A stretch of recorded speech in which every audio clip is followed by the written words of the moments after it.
Jumpa kembali dengan saya John Simon dalam channel Hermeneutik sebagai seni memahami untuk hidup yang lebih baik. Teman-teman yang budiman, bagi kita yang mencintai olahraga sepak bola, perhatian kita sekarang tertuju kepada perhelatan Piala Eropa yang sedang berlangsung di benua biru, yaitu benua Eropa. Tentu dengan di sana sini ada keterwakilan dari benua Asia, tetapi dianggap sebagai bagian dari benua Eropa, yaitu negara Turki. Demikian juga kita sebagai pecinta olahraga, kita juga berfokus pada perhelatan internasional yang sedang terjadi di Amerika Latin dalam perhelatan Copa America yang juga sama-sama memperebutkan juara dan menjadi bagian dari sejarah yang menggembirakan dalam rangka sepak bola di kedua wilayah yang menjadi kiblat dari olahraga sepak bola, yaitu Amerika Latin dan Eropa, untuk membuktikan siapa negara yang paling berjaya di lapangan hijau dalam pertandingan sepak bola yang sedang digelar di dua kawasan ini. Teman-teman yang budiman, pada kesempatan kali ini saya ingin mengajak kita semua berdiskusi tentang bagaimana hermeneutik juga punya sentuhan dalam upayanya menelaah fenomena yang menjadi fenomena global seperti sepak bola ini. Banyak tulisan yang sudah ditulis oleh pengamat sepak bola atau bahkan para pakar di bidang yang tidak ada kaitan langsung dengan dunia persepakbolaan.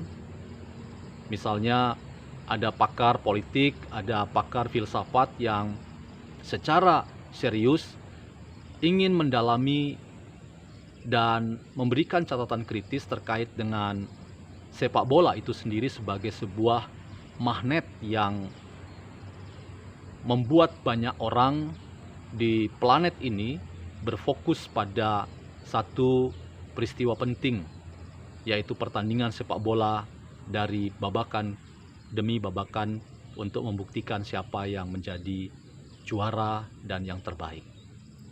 Sehingga ada orang yang mengatakan bahwa sepak bola sudah menjadi agama.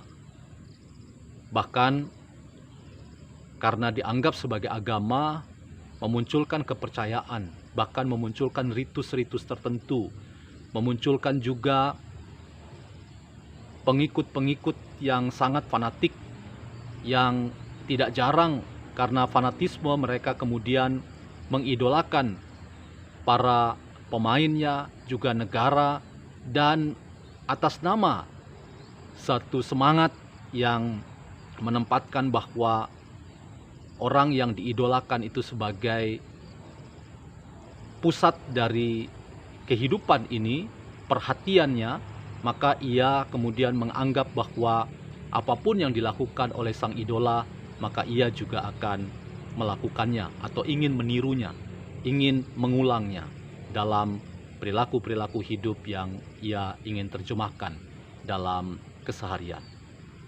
Karena itu, teman-teman yang budiman, fenomena sepak bola itu sesungguhnya bukan hanya fenomena keseharian yang bermakna biasa saja, tetapi fenomena yang mampu menyedot banyak pihak memberikan perhatian secara serius.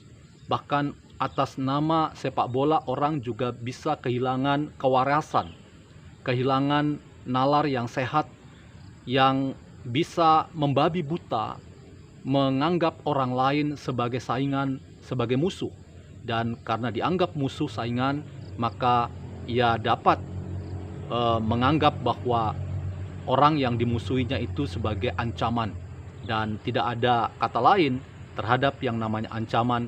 Tak jarang dalam logika yang tidak sehat ini, para pencinta sepak bola juga melakukan tindakan kekerasan, bahkan penghilangan nyawa atas nama hal-hal yang sulit dipahami, atas nama idola yang sulit dimengerti dan dinalar dengan nalar sehat.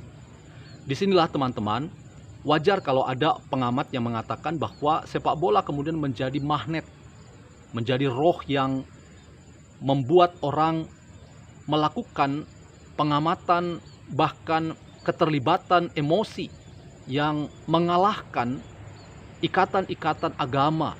Bahkan karena itu orang kemudian mengatakan sepak bola menjadi sebuah agama baru yang punya pengikut, yang fanatik, punya ritual-ritual yang dilakukan di seputar sepak bola, baik yang sebelum maupun yang sedang dilakukan maupun setelah pertandingan sepak bola itu dilakukan.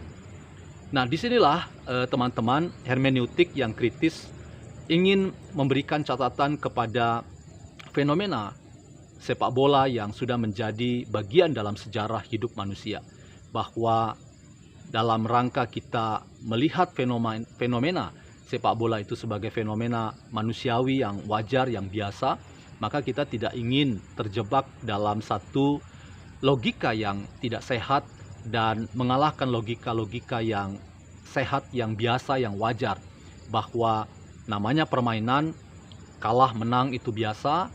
Dan dalam rangka kita memaknai bahwa dalam rangka melihat fenomena sepak bola itu sebagai bagian dari simbol untuk melihat kemanusiaan kita, mari kita melihat bahwa sepak bola itu juga panggilan untuk kita kembali pada citra diri sebagai manusia yang sejati. Manusia yang punya rasa, punya upaya mengidolakan, bahkan upaya meritualkan peristiwa sepak bola itu, tetapi hendaknya peristiwa itu tetap ditempatkan dalam koridor yang wajar, bahwa sepak bola adalah sebuah olahraga yang diminati oleh semua orang dan semua orang bisa merasakan terlibat di dalam yang namanya olahraga sepak bola, dan kita keluar dari jebakan-jebakan ada ideologi yang palsu yang ingin membuat kita akhirnya tidak bisa bertemu secara wajar dengan siapapun yang mengidolakan idolanya sendiri.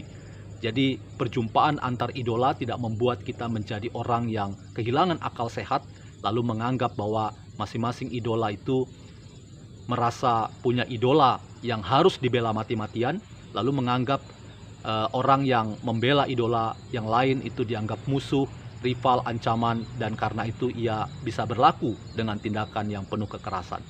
Teman-teman yang budiman, jagat dunia hari ini sama-sama kita berfokus ke benua biru, ke benua Amerika Latin untuk menyaksikan satu perhelatan sepak bola yang sudah menjadi bagian dari sejarah hidup manusia, bahkan sejarah dunia. Dan kita hendak memaknai peristiwa ini sebagai peristiwa keseharian, hermeneutik keseharian, bahwa aku yang punya idola, tetapi aku tidak merasa bahwa idolaku itu menjadi sesuatu yang membuat aku kehilangan semangat untuk menjalin kerjasama, silaturahmi, bahkan ikatan-ikatan yang didasarkan pada ikatan kemanusiaan. Demikian catatan saya terkait dengan apa yang sedang kita saksikan di hari-hari ini, pertandingan sepak bola, baik yang ada di benua Eropa maupun benua Amerika Latin. Dan mari tetap melihat bahwa ini adalah bagian dari sejarah yang biasa.